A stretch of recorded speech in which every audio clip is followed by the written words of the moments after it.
Dati ay yung mga lectures niyang binabasa ko concerning sa Bangsamoro struggle and Islamic movement.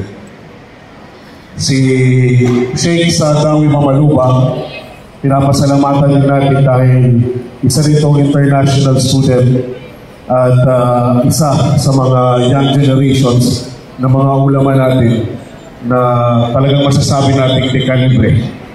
At si Sheikh Masud Lanto, ang puno ng Usulul Quran, pinapasalamatan din natin.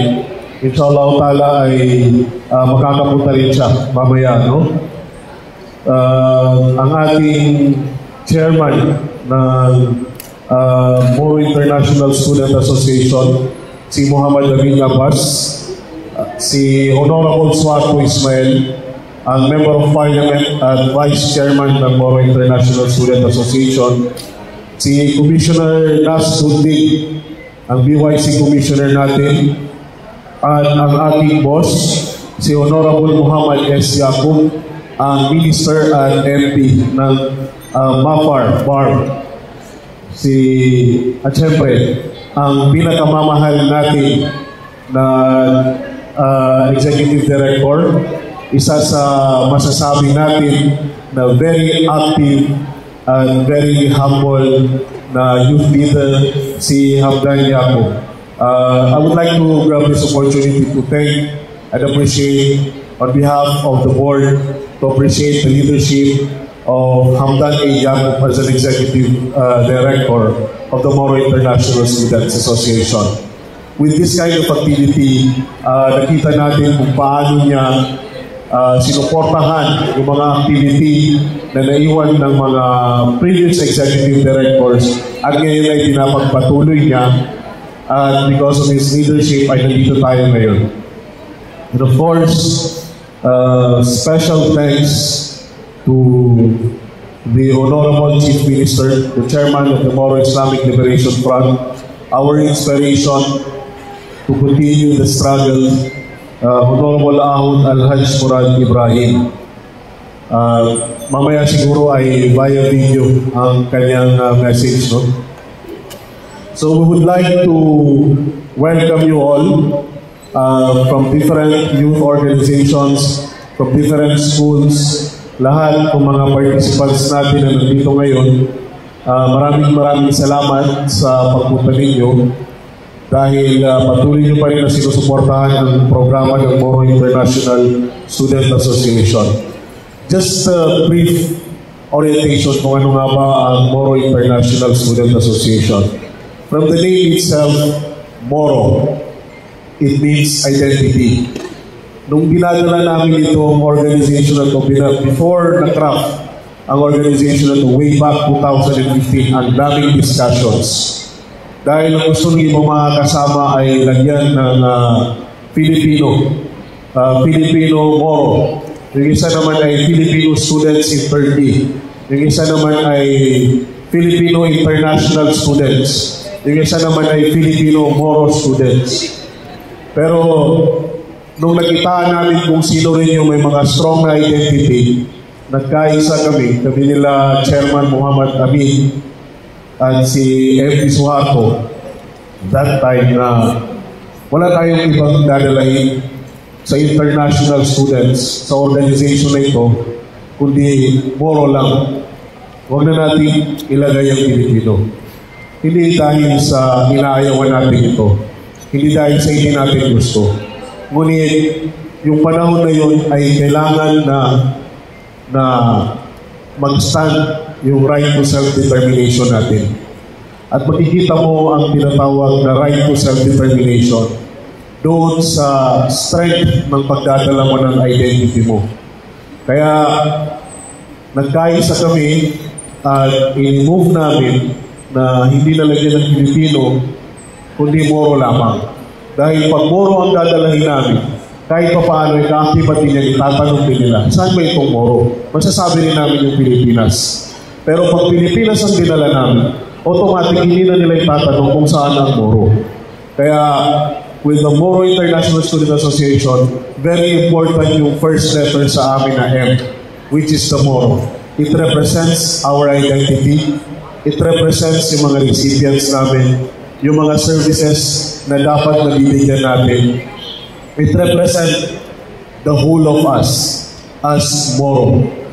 The international, the role of the MISA is to become the international ambassadors. As you know, we have different students, international students, alumni, graduated from different countries. We have in Turkey, we have in Europe, and we're happy to say that almost 100 na po na international students ang nakapagtapos sa Turkey. At this year, last year, masasabi natin na yung batch 40 ay almost complete na sila. Yung mga batch 40 na ito, alam nila kung ano yung struggle namin nung pinapalabas namin sila. Dahil sobrang hirap magpalabas ng 40 students sa immigration ng Pilipinas. Dahil i-question ka, bakit kayo magpapalabas ng 40 na Moro students? Palabas ng bansa. So napakalaking struggle yung pinagdaanan natin nung pinapalabas yung mga bata na yun. The international students represents the identity of the Moro. We represent our culture, our history, and our behaviors. Kaya lagi namin advice noon sa mga bata na kayo ay mga international students, ang dinadala niyo ay Bangsamoro. Kailangan ang ugali ninyo, makikita sa atin yung pinakamagandang ugali, yung culture ng Islam, dahil nire-represent natin ang Bangsamoro. Kung ano yung makikita ng ibang lahi sa atin, malamang yun ang sasabihin nila ng ugali ng Moro. Kaya nga nagiging biro ko pa sa kanila, pag nakagawa kayo ng mabuti, sabihin nyo, Moro kayo. Pag hindi magawa yung inyong nagawa, sabihin nyo, Pilipino kayo. Binibiro ko lang sila. Pero dahil nakagawa tayo ng the difference nung naging international student na tayo, yung mga OFW doon, parang game changer siya. Kasi yung mga Moro doon sa Turkey, lahat nag-aaral. Walang nagtatrabaho sa bahay. So nagtataka yung mga Filipino domestic workers. Kasi kami pa yung gumagawa ng mga thesis nila para sa kanila. Nagre-research kami para sa kanila. Sabi nila, lahat ba kayo sabi niya ng mga Moro dito ay mga estudyante? Sabi namin, opo. Sabi niya, ibig sabihin, mga bright pala talaga ang mga Moro. Kasi lahat kayo mga estudyante, mga international student pa. So this is the change that we want. As we would like to acknowledge His Eminence, His Excellency, the Wali of the Bangsamoro. Sheikh, Assalamualaikum.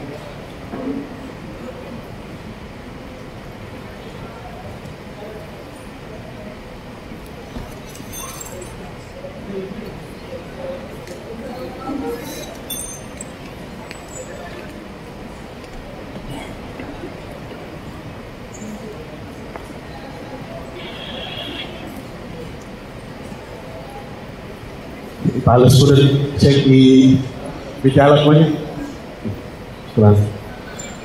Yes, and the student itself is, we want to uplift the educational status of the Bangsamoro. That it would just not be local or national competitive, but we dare to uplift the education of Bangsamoro through international competitiveness. As such, we've been hiring students to study abroad. We've been arranging scholarship for international students. As we see na itong Bangsamoro na ito ay magagaling talaga. It's just that opportunity yung kulang sa atin. We have proven this with some of the medium class students na yung pinadala natin when we are at the third week. Pero nakita natin yung competitiveness just recently last year. Out of 16 graduates, meron tayong graduate ng summa cum laude, magna cum laude, at cum laude. 7 estudyante yun in different university na nag-excel sa kanilang universities. Isipin mo, ang competitors nila ay mga international student. Pero nakakaya nila na maging summa cum laude pa, magna cum laude, at cum laude, yung pinakamababa. So it means na it's a matter of opportunity ang kailangan natin to uplift the educational status of the Bangsamoro. And the last word is the association, as we want to unite everybody. Ang naging mantra nga namin ay brotherhood to education, education to brotherhood. That was the mantra of the Moro International Student Association way back 2015. Now, I don't want to waste the precious time. Alam ko marami pang speakers ang magsasalita dito. And I know that you're very excited with the lectures given by our lecturers. Last part would be giving the opportunity to all. Khalid, pwedeng i-present mo yung YTV scholarship, YTV scholarship. How can you help para makita lang nila? Doon sa mga estudyante na nais rin makapag-aral sa labas ng bansa, especially sa Turkey, we only recommend talaga na sa Turkey mag-aaral ng secular dahil alam natin na Muslim country sila, also the Malaysian Qatar. Nakikita natin na maganda yung kanilang educational standards sa Turkey. So, open po yung scholarship ng government of Turkey. As of today, mag-e-end po siya February 23. So please, sa lahat ng gustong mag-apply, open yung scholarship natin with master's, doctorate, and even undergraduate. We have special offer also doon sa mga gustong mag-aral ng master degree and doctorate for economics and agriculture and water engineering. Meron pa tayong 7 slot na kadepende na lang sa atin kung sino yung ipapadala natin. You can communicate to the page of the Moro International Student Association para doon sa slots na yun kung gusto nyo mag-avail. So yun ay diretso na yung slots na yun. Pero yung mga gusto mag-aaral ng ibang courses, you can try to grab the opportunity at www.turkiyeburslar.gov. So, yun yung website natin kung gusto nyo mag-apply ng scholarship. And for more information, you can visit the visa page, the Moro International Student Association page, para sa mga scholarship opportunity natin internationally and abroad. And lastly, I would like to acknowledge the presence of the Commissioner, my brother, Commissioner Nasiruddin Lundin. Sir, maraming salamat sa pagpunta. And again, I would like to welcome you all with gratitude and thanks and respect to the Wali, to Professor Hashim Matikayan, and to Sheikh Saadawi Mamaluba for engaging our activity for today. Wabillahi taufiq wal hidayah. Assalamualaikum warahmatullahi taala wabarakatuh. Syukran, jazakumullah.